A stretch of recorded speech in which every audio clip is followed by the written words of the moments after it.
Eu tenho sobre o terceiro templo, né? Tem vida no Mar Morto. Como que tá? Tá aparecendo uns peixão lá. Então, o Mar Morto está com um monte de fenômenos muito diferentes. E aí a gente pode interpretar isso depois. Mas o que está acontecendo é o seguinte: o Mar Morto ele está recuando. Ele está recuando hoje em dia, baixando o nível 1 metro por ano. Então, tem zonas que o Mar Morto já recuou alguns quilômetros. Então, imagina que tinha um Mar Morto e ele recuou. E onde o Mar Morto está recuando, estão abrindo crateras. Que essas crateras a gente chama de bolaines. E os bolaines estão se enchendo de água. Então, pensa que abre uma cratera e muitas vezes a cratera está brotando água de baixo e água doce. Não aquela água com enxofre. Não, e isso é bizarro, porque tu tá no Mar Morto, tu tá assim, olha, 2, 3 metros, tu tá água salgada, a água mais salgada do mundo, Mar Morto. Não consegue mergulhar, só boia. Exatamente, tu tá boiando e do outro lado tu tem água doce brotando do chão. Poxa. E onde tá brotando essa água doce tá nascendo vida. Então, em volta do Mar Morto, e é uma zona muito específica, que é o norte do Mar Morto, do lado de Israel, porque o Mar Morto também tem o lado jordaniano. Tá acontecendo só no norte do Mar Morto, de En-Gedi pra cima. E só do lado israelense, se abriram essas crateras, se encheram de água e tá nascendo um monte de vida lá. Então tu tem porcos selvagens, tu tem burricos selvagens lá, tu tem plantas, tu tem tamareiras, tu tem árvores frutíferas e pássaros. E o principal é que tem peixes. Peixinhos pequenos. Sim. Não são peixes, pessoal, são peixinhos pequenos. Mas por que isso chama tanta atenção? Porque em Ezequiel 47 tem uma profecia que fala que vai vir um rio de água doce de Jerusalém e vai correr ao Mar Morto. E quando ele chegar no Mar Morto, as águas vão ficar doces. E vai ter peixes e pescadores de En-Gedi a En-Eglaim, que é justamente a zona onde está acontecendo isso. Não é em todo o Mar Morto, não é do outro lado. É justamente na zona. Tá acabando tudo, cara. Tá acabando o mundo. Então, mas calma. Então, e daí é isso. Tá? Fala que vai ter aves frutíferas, que tá tendo. Fala que vai ter peixes. Pescadores ainda não tem. Nunca vi ninguém pescando lá. Ainda, os peixinhos são desse tamanho. Deixa eles crescerem. Mas tem peixes, tem pássaros, tem as aves frutíferas. Mas tá escrito que é engraçado, tá escrito que os charcos e os lamaçais vão continuar. Então tá cheio de vida, mas é um lamaçal horrível. Cada vez que eu vou lá, eu atolo, assim, às vezes, assim, até quase a cintura eu atolo na lama lá. Eu já fui algumas vezes lá filmar. Teve uma vez que eu voltei sem sapato, eu perdi meus 2 sapatos e uma meia. Então eu voltei só com uma meia do dia. Porque eles atolam na lama e a gente não consegue mais nem tirar e tu vai ficando lá fica na bosta mesmo. E por isso, tem muitos fenômenos lá acontecendo que nos chamam muita atenção. E daí tem algumas questões, porque algumas coisas se encaixam e outras ainda não. Por exemplo, o Rio de Jerusalém. A água não tá vindo de Jerusalém? Sim, indiretamente. 2 maneiras tá vindo a água de Jerusalém. Primeiro, porque em Jerusalém chove. Quando em Jerusalém chove, a água tem 2 caminhos. Ela corre para o deserto e ela corre para o Mar Morto e desemboca no Mar Morto, porque Jerusalém é uma montanha. Então, quando chove em Jerusalém, ela vai correr ou para o Mar Mediterrâneo ou para o Mar Morto. Então, alguns dias por ano em Jerusalém, quando chove muito, correm rios de Jerusalém até o Mar Morto e eles enchem os bolaines no caminho. Então, alguns dias por ano tem esse rio de água doce correndo. Tem até os caminhos, quando você passa, você vê os caminhos onde exatamente, tu vê, e é super perigoso. Todos os anos, quase, infelizmente, tem gente que falece porque não sabem direito como lidar com os rios do deserto. Porque tu tá no deserto, o sol tá lindo, o dia lindo, só que em Jerusalém tá chovendo, e aí o rio do nada, assim, tu tá caminhando, de repente... E vem uma enxurrada. Pode ser levado. Então, tu tem essa água que vem por cima, não é um rio tradicional como a gente imagina. Quando fala que de Jerusalém vai sair um rio, a gente imagina um rio propriamente dito. E a gente não tem exatamente isso. A gente tem esse rio intermitente, essas tempestades do deserto que vêm da direção de Jerusalém pro Mar Morto, passando pelos bolaines, enchendo os bolaines. E o que tu tem também é a chuva que não corre por cima e entra na terra. Ela entra no aquífero. E o aquífero da montanha de Jerusalém está brotando dentro dos bolaines. Sim. Então essa água justamente que está brotando do chão é água doce, obviamente não está vindo do Mar Morto. Ela que tá cor vindo... que fica? Um verde, um azul? Como fica Então isso? A água que está brotando ela é transparente, só que daí ela começa a mudar de cor. Primeiro, onde tem muita lama, ela vai ficar marrom. Só que se a água fica bem parada, ela baixa, mas também tem alguns bolaines que eles começam a ter algas. Então tu tem bolaines verdes, tu tem bolaines azuis, tu tem bolaines brancos, tu tem marrons e tem às vezes vermelho e rosa também. Então, às vezes é lindo, porque tu tem, assim, às vezes tem uns vermelhos, assim, da cor de sangue até. Sim. Então, tu tem diferentes cores. E uma coisa é que todos os dias, em média, abrem 2 novos bolaines. É um fenômeno que está acontecendo muito rapidamente. Então, cada vez que eu vou lá, uma vez a cada não sei quantos meses, muda a aparência do lugar. Então, às vezes tu vai, um bolane que é vermelho hoje, amanhã ele vai secar. Tem bolanes que secam. Às vezes ele vai se juntar ao Mar Morto, ele cresce, chega o Mar Morto, se junta e o Mar Morto salga ele de volta. Então, todo o tempo tá mudando. Não é assim, eu posso dizer como é que estão os bolanes hoje, porque o que tá hoje não vai ser amanhã já. Tem um vídeo seu que é das Portas do Inferno lá em Cesareia. Eu fui em Cesareia. O que é isso? Então, tem 2 Cesareias. Tem Cesareia Marítima e Cesareia Filipe. Eu fui na Marítima, então. Então, não. Tu não foi pro inferno ainda. Onde é isso daí? Então, na fronteira com o Líbano. É um dos lugares que está sendo bombardeado. Das sirenes, tô com muita sirene lá. Então, o local que é conhecido biblicamente como Cesareia Filipe, se vocês buscarem no mapa, é chamado de Pânias, ou Bânias com B. Normalmente no mapa vai aparecer Bânias com B. Era uma cidade pagã que tinha um culto pagão ao deus Pan. O deus Pan era metade bode, metade pessoa.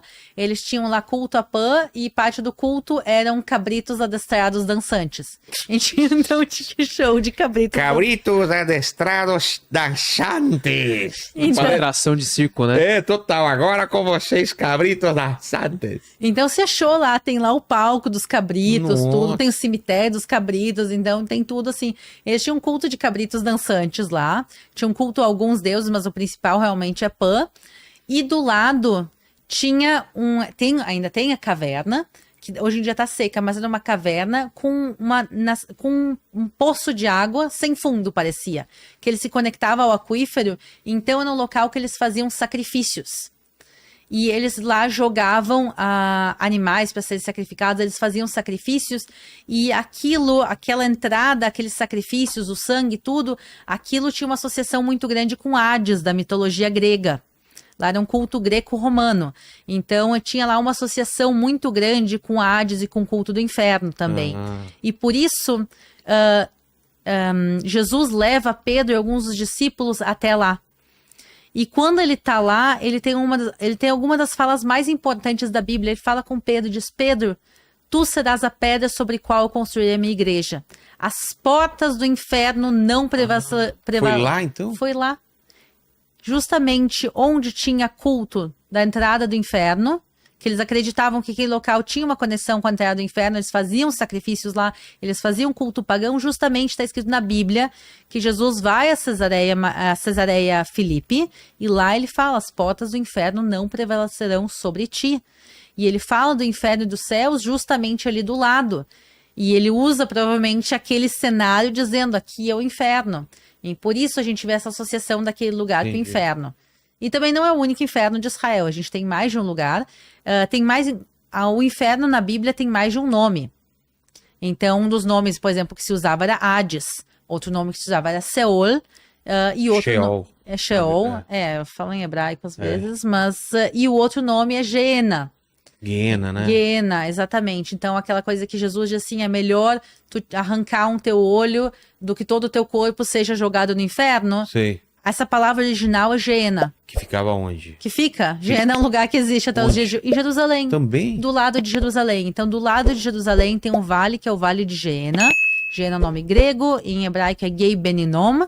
E era um local que eram feitos sacrifícios por pagão, sacrifícios de crianças, a Moloque. Nossa, que pesado. Então, era um local que queimavam crianças vivas. Meu Deus. No período bíblico. Então, era um culto feito pelos pagãos ali, pelos cananeus. Então, quando a gente vê a Bíblia, ela tem uma questão figurativa, muitas vezes ela tem uma questão literal também. Quando ele fala: vou jogar... Eles entenderem, né? Joga teu olho para que, em vez de tu queimar no inferno, queimar em Geena. Geena é um lugar que queimavam crianças vivas. E a gente vê o inferno que também... Aí me lembra outra vez agora as crianças queimadas vivas no 7 de outubro. Mas, quer dizer, é um lugar que existe. Geena existe. Essa entrada do Hades, que era considerada a entrada do Hades, ela secou. Hoje em dia é uma caverna seca, mas ela tá lá. Então, tu tem esse lugar que era considerado uma das entradas do Hades, que ficava lá em Cesareia Filipe. Então, Armagedon também é um lugar físico.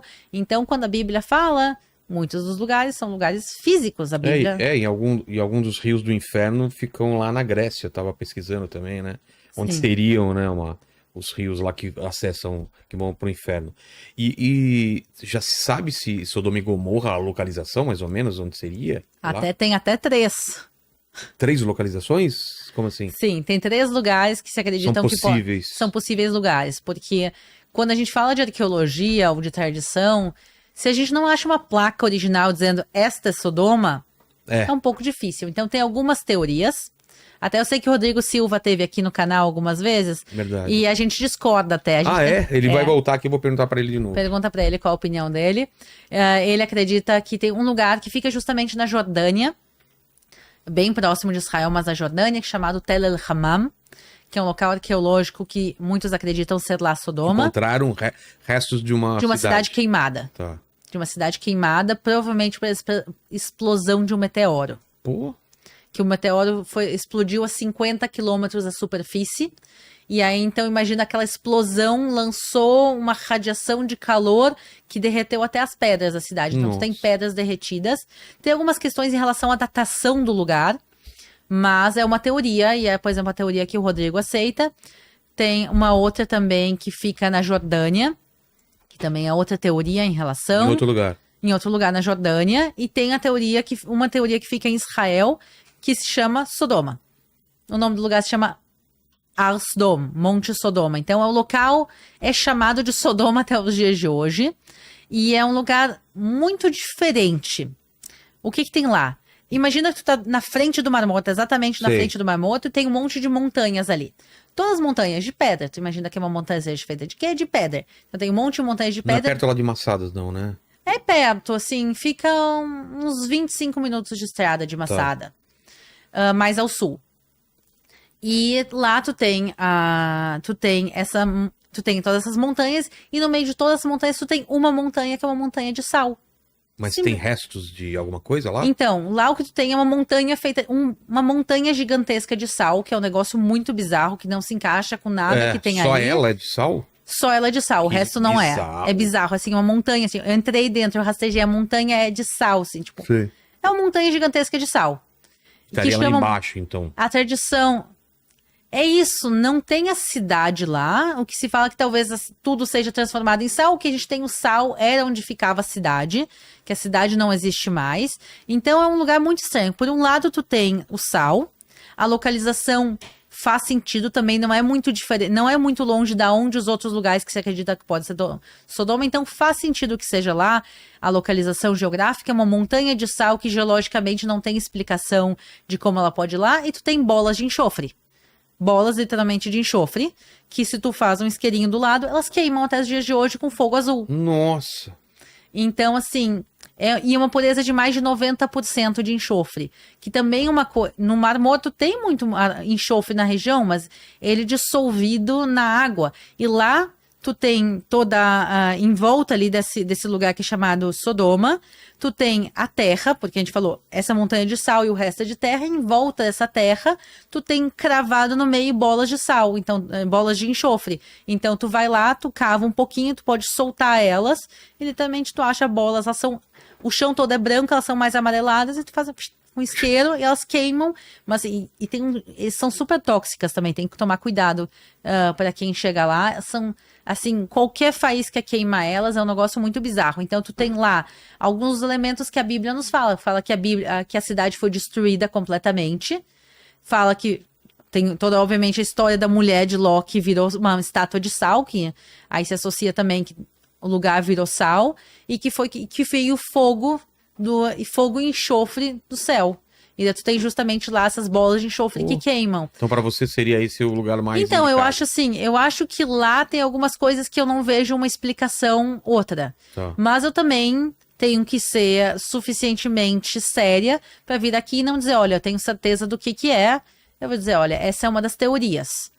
E eu acho que também é maravilhoso para quem puder ir ver com os próprios olhos, tirar as próprias conclusões também, tanto em Israel como na Jordânia.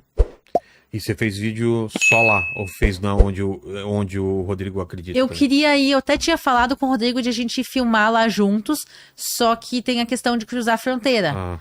Porque tem uma fronteira bem do lado, só que eu não sou permitida de usar porque tenho cidadania israelense. Entendi. Então eu teria que ir até o norte de Israel, até o sul, cruzar a fronteira, passar alguns dias. E já que eu tô com... Na época eu tava com um filho pequeno, agora eu tô com 2, mas eu tava com um filho pequeno, então eu disse é um pouco complicado. E daí a gente combinou, ele ia sozinho filmar lá, e daí ele veio do lado israelense e a gente filmou juntos do lado israelense. Entendi. Mas dá pra ir lá no canal do Rodrigo, ele filmou, explicou muito bem. Veremos. Ô, Paquito, tem mais perguntas?